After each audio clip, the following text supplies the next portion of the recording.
This is SelfWork, and I'm Dr. Margaret Rutherford. At SelfWork, we'll discuss psychological and emotional issues common in today's world and what to do about them.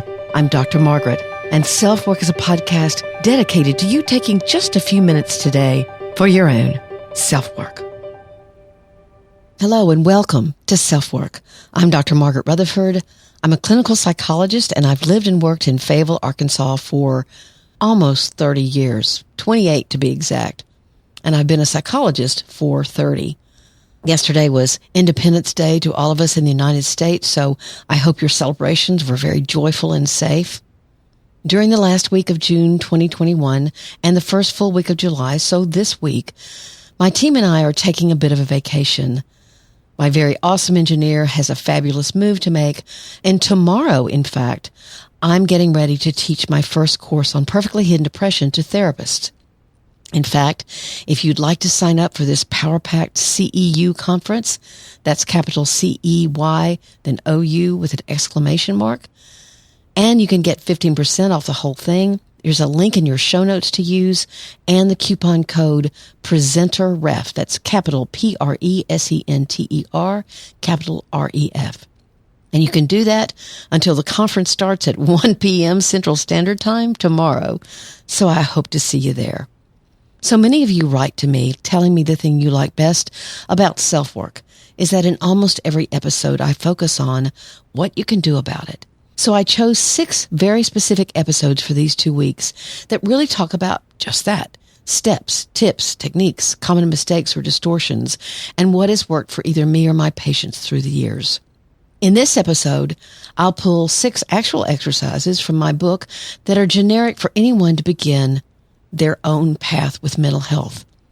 In many ways, to get outside of yourself enough to look objectively at your own life, to create a curiosity about what you might find, and to begin to develop more of your own inner understanding of just where you stand and taking the time to get to know yourself a little bit better. These exercises may seem simple, but actually they're not. And I'm even doing a revised version of the book in order to make them even more simple. But start out here because I think they're very helpful exercises. But first, here's a message from me and Athletic Greens. And as I told a patient of mine the other day who questioned me, do you really drink that green stuff? I said, yes, I really do.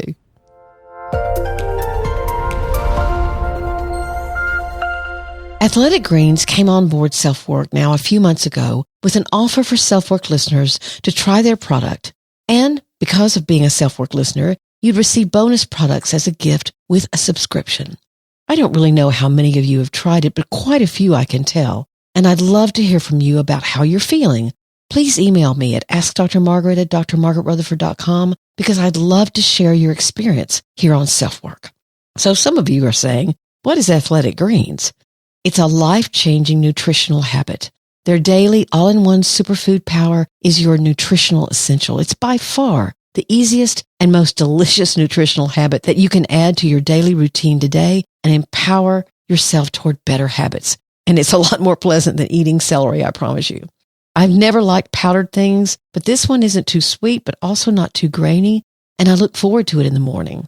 You're actually just getting optimal nutrition on a daily basis, and you don't have to take multiple supplements, just one thing. I take a scoop a day and know that I'm getting 75 vitamins, minerals, whole food source ingredients, including a multivitamin, multimineral, probiotic, green superfood, and more. In fact, I just had my annual OBGYN appointment, and his last words to me were, make sure you're getting enough D3, and the supplement you receive as the SelfWork bonus with the subscription contains both D3 and K2. So I smiled and said, oh, I got that. I hope you'll try it. Both my husband and I love it and have kept it up now for several months because it's making a difference. So here's the link, athleticgreens.com/selfwork. That's, of course, https://athleticgreens.com/selfwork. And I'll have that link for you in the show notes.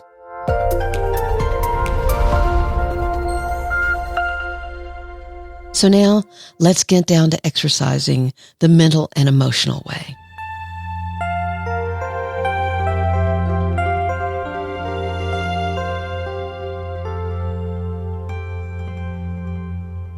One of the interesting things, and certainly growth opportunities for me in writing this book, was having to put into words what I do as a therapist.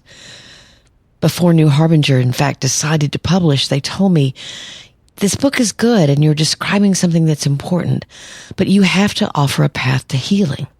Well, I don't know if you've ever been to a conference where you walk in and you sit down and you kind of get your seat where you're going to be comfortable and you put your pens and pencils around you or your laptop or whatever. And then the speaker starts and you sit back and you think, all right, I'm going to learn a lot from this. And she or he says, now I'm going to want y'all to participate. And your stomach kind of sinks and you think, oh my gosh, am I going to have to speak or am I going to have to talk about myself or yuck. Well, when I heard that, I thought, yuck, because I'd never been the kind of therapist who actually followed one psychological theory, but I instead drew from different schools of thought and action. And I thought, oh my gosh, if I put together a structure of what I do in healing, it's going to just be a mishmash. But I was going to have to participate. In fact, I was going to have to do more than participate, but actually lead that discussion. It was an interesting way for me to realize what the book was going to be and actually what the book became. I had 2 weeks to come up with this healing strategy, and then New Harbinger was going to make their decision whether or not the book was a go for them. So it was just a little bit of pressure out of that. In the next 2 weeks, I came up with what I call the 5 stages of healing. And actually, the process was not as hard as I thought it might be, because I confirmed what I already knew. That as I'd watched different people take on the challenge of change, I'd been learning along with them. And so the 5 C's, or really stages, of healing was born. The steps are consciousness, commitment, confrontation, connection, and change. You know, when you change in therapy, you don't travel in one direction. You don't go from one neatly designed task to another. The flow between healing is circular. And what I mean by this is, if you're in the consciousness stage, that might help you confront something.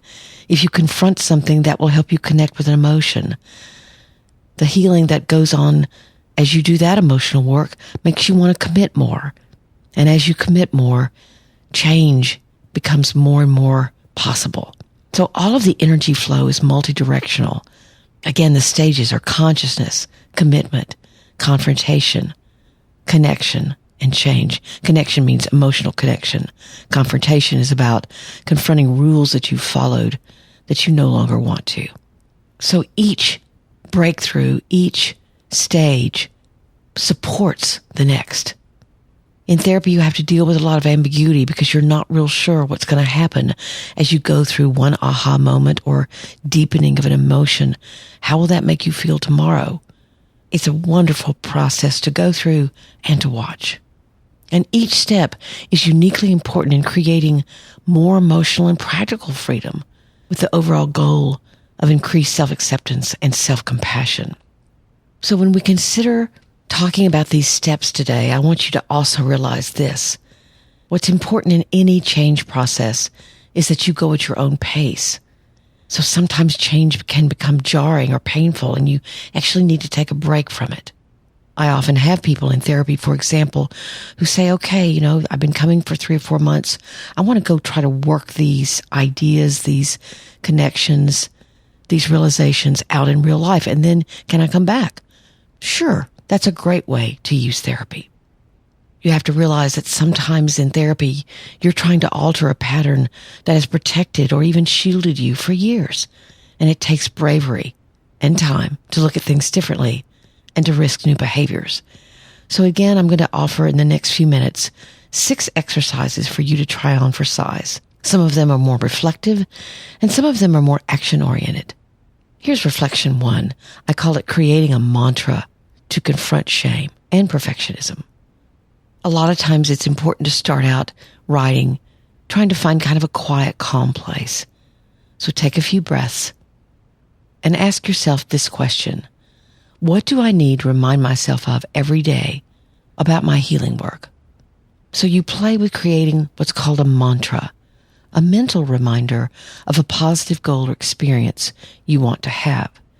Your mantra could be, whatever time this takes, is time well spent, or I'm going to relish discovering what I write. I recently had a patient tell me as she started reading the book, I will find my courage. So what positive affirmations could you say to yourself? If nothing comes to you, search online for positive affirmations. And your mantra could be, it will take time to be more positive with myself. And that's okay. If you start there, I hope you hear what I'm saying, because that struggle is where you are. So just accept that and keep your mind open. Again, that mantra might be, it will take more time for me to be positive with myself. I like to tell people to put their mantra on Post-it notes or index cards or anything and tape them to their mirror in their car to help remind them what they're working on. And of course, your mantra can change, but you always want to keep where you're going in mind.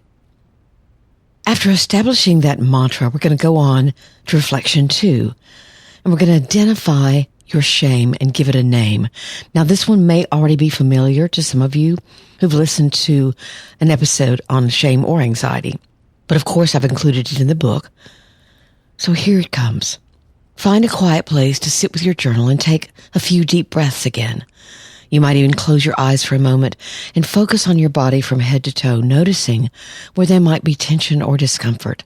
This is a good thing to do before any of these reflections. Now I want you to allow yourself to think about the family and culture in which you grew up, and take a few moments to consider what you learned was shameful.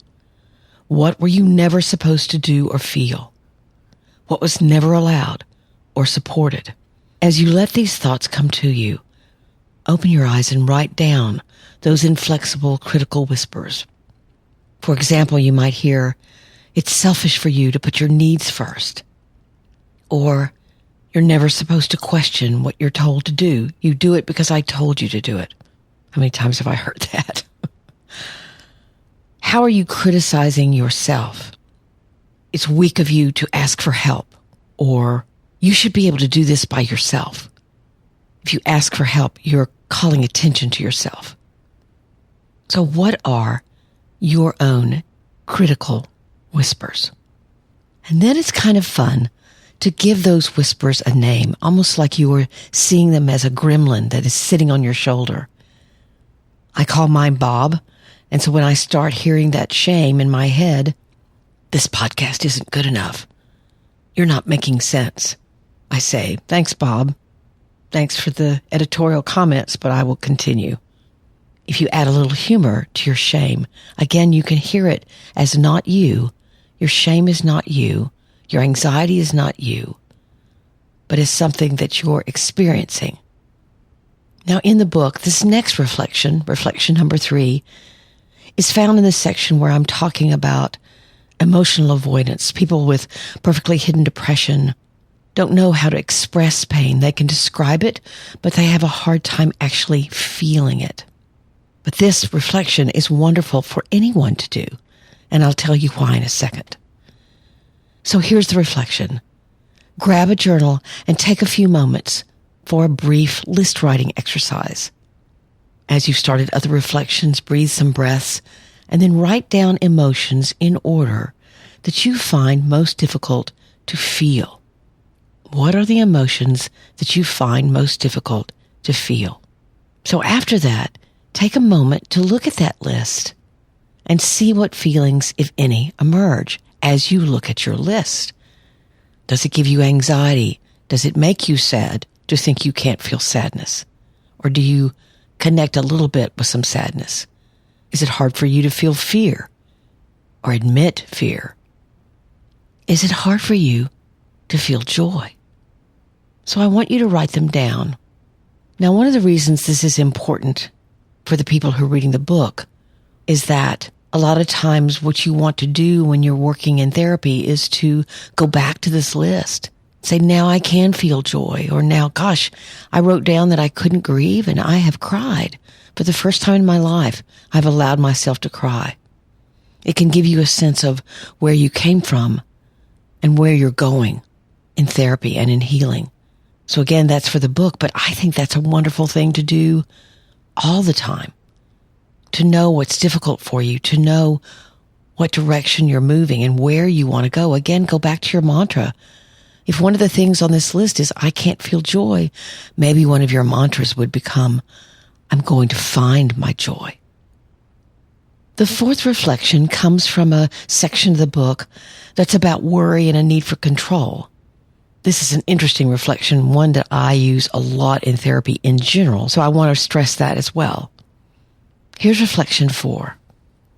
Once again, in your calm place and with your journal, please write out the words, I believe that worry, and then blank. I believe that worry, and then put a blank, and you're going to fill in that blank. I believe that worry protects me. I believe that worry keeps bad things from happening to my children. I believe that worry means I care. Whatever the statement that may seem rational or irrational, write down the function that you believe worry serves. I believe that worrying is part of being responsible. My dad always worried. See how many statements you can make about worry. And in the next few minutes, you might want to try that and pause the podcast and see what you can do. You can do this with anything, really. That's why I wanted to present this reflection. You could write down, I believe that love, and then fill in the blank. Or, I believe that hate, fill in the blank. A lot of the times we believe things about certain emotions, certain emotional states, and we tell ourselves these are true, and sometimes we need to confront them. And if you write them down and help yourself begin to see, is this rational or is it not rational? Interestingly, you can also, with this reflection, think about the meaning of certain decisions. I believe that divorcing, fill in the blank. I believe that staying married, fill in the blank. I believe that this job, fill in the blank. You see, you are writing down what you believe about something, and that can help you get clarity. The fifth reflection is found in the section of the book where we're talking about changing being a giver, always being a giver, to accepting things from people. Sometimes when I'm working with someone who says, oh, I don't ask my friends for much because they're all so busy or something like that. And I'll say to them, so you're not giving them a gift. And they look at me and say, what are you talking about? I say, it's a gift to give someone the opportunity to help you because they're flattered. When you ask for help, when you ask for guidance, when you say to someone, wow, you really do that well. Could you show me how to do that? They feel important. They feel needed. And so often for those of you who struggle to ask for help at all or struggle with receiving anything from others, think about that you'd be giving them the gift of feeling good about themselves, of feeling competent by asking for help or by accepting what they have to give. So here's reflection 5. It's called saying thank you. As you begin your day-to-day, try this assignment. If anyone says anything complimentary to you today, all you're going to say is thank you and not another word. Watch carefully and see what happens. You're not sidestepping it. You're not discounting it. You're just saying, well, thank you. Again, you're soaking up positive statements, positive feedback about yourself. This actually may be a little harder than it sounds, but it can feel like an important step. So you have a mantra now. You know where you're going. You've identified your anxiety or shame that is something you need to confront. You've dived into your emotional range and you've asked yourself, what emotions are hard for me to feel? You've looked at your own anxiety and the beliefs you tell yourself about it, or perhaps other feeling states. You've walked around your world absorbing what positive it has to offer you and simply saying thank you. So what's next? Reflection 6 is about friends and family. And does anyone really know the real you? Here it is. I want you to go to your calm space within your journal. Again, remember, this is important in every exercise to try to center yourself. You're going to draw a set of nested circles. The first one fairly small, the second a little larger, the third largest of all, almost like large plates that are on the bottom and medium-sized plates in the middle and the smaller ones at the top. So you'll have circles that are like that. And think of those circles as representing significant people in your life, and you're in the middle. Your inner circle, people who are closest to you, are found in the smallest circle. Make little dots and write their names by the dots that represent them. Be brutally honest. Your shaming, critical voice may be saying, you have to put your friend Alice in the inner circle. She'd be hurt if you didn't. But if Alice doesn't belong in the inner circle, then don't put her there. That's what I'm talking about with brutal honesty. The next circle would then represent a lesser sense of connection, and the outer even less. Yet be sure that you list the individuals who have some importance to you. You might have to draw a fourth or fifth circle. But what individuals belong where? Now, after you've done this exercise, I want you to journal about how it felt to do it. Did it make you feel more connected? Did it actually make you feel more lonely? Perhaps to realize that you haven't let too many people into who you are. So if you're struggling with loneliness, of course, there's a reason that you are. I hope that through these beginning initial exercises, you're able to see that often in therapy, we are not telling people what to do or where to go with their lives. We're simply giving them ideas and support on how to do that. Now, obviously, if someone is going in a direction that is entirely self-destructive, then that needs to be discussed as well. But so much of therapy is about just guidance and support and specific techniques in order to do that. So now you have 6 of them. I'll be presenting more of these exercises as we go along, but maybe those will help you in your life begin the process of your own healing.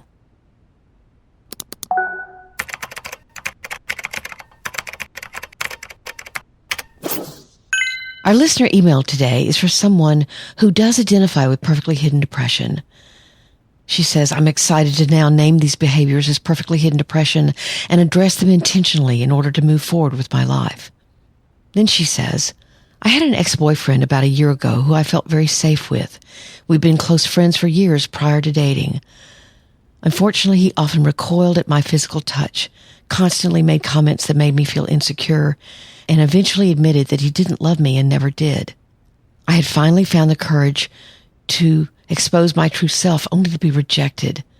This experience reinforced my inner fears of unworthiness and sent me into a deep depression. I've since found a way out of that depression and have been able to maintain a friendship with that ex. He's now dating again, but it's affecting me far more than I expected it to. I worry that if I meet a new partner of his, that partner will embody all of my failures. If I saw him do something as simple as reach for her hand, I'd be reminded that he was capable of expressing this love and affection. He just wasn't able to do that with me because I wasn't worthy. As I read this, what do you begin to notice? I want to make clear that I no longer have any romantic feelings for this ex. I realize that we were in an unhealthy relationship marked largely by extreme insecurity and anxiety. I have since found a wonderfully supportive partner who I've been successful with, able to be vulnerable and feel safe with. My ex has been an important person in my life, but we had a very unhealthy romantic relationship. I'd say he'd been a positive influence in my life overall, but I worry that the only way I will stop feeling the way I do now is to cut him out of my life entirely. Could an alternative be to work on identifying those insecurities that are triggered by his new partners in an attempt at self-acceptance? What I noticed in her letter was how much she had absorbed responsibility for the failure of that relationship or the non-romantic nature of that relationship, and that concerned me. Maybe you noticed it too. So I answer her, I'm so delighted that my work on perfectly hidden depression has been helpful to you. One sentence you said really got my attention. This is the sentence. I'd be reminded that he was capable of expressing this love and affection. He just wasn't able to do that with me because I wasn't worthy.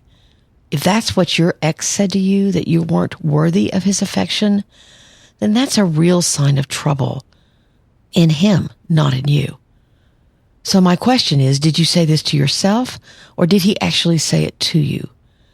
Really, no matter which one it is, if you believe that his lack of a romantic feeling about you was about your worth, then that emotional wound needs healing.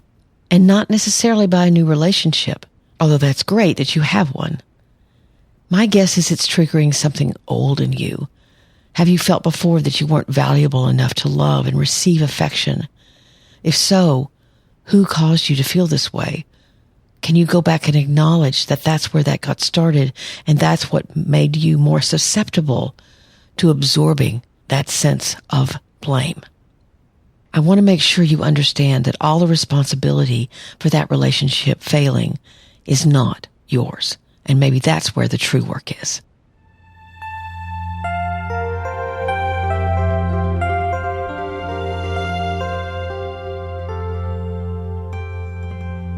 Thank you once again for being here at SelfWork and listening to this episode. I hope that it was helpful. I want to also thank any of you who've left ratings and reviews either where you listen to SelfWork or at Amazon or Barnes & Noble where my book is advertised, and you can see ratings and reviews there. Either place, it means so much to me that you've taken the time to just simply do a quick rating or even write a written review. Thank you very much. You can reach out to me through my email at askdrmargaret@drmargaretrutherford.com. My website is creatively named drmargaretrutherford.com. And if you subscribe there, you'll receive a weekly newsletter with a weekly blog post and podcast and any pertinent news that might be helpful to you to learn or just interesting. But that's it, one newsletter. You can email me also at askdrmargaret@drmargaretrutherford.com. And I'd love to hear from you. Or use the SpeakPipe function in the show notes and leave me a message where I can really hear and try to understand the meaning of your words. That I'd love getting those messages from y'all. I also have a Facebook closed group at facebook.com/groups/selfwork. Thank you again for all you do here and all you are.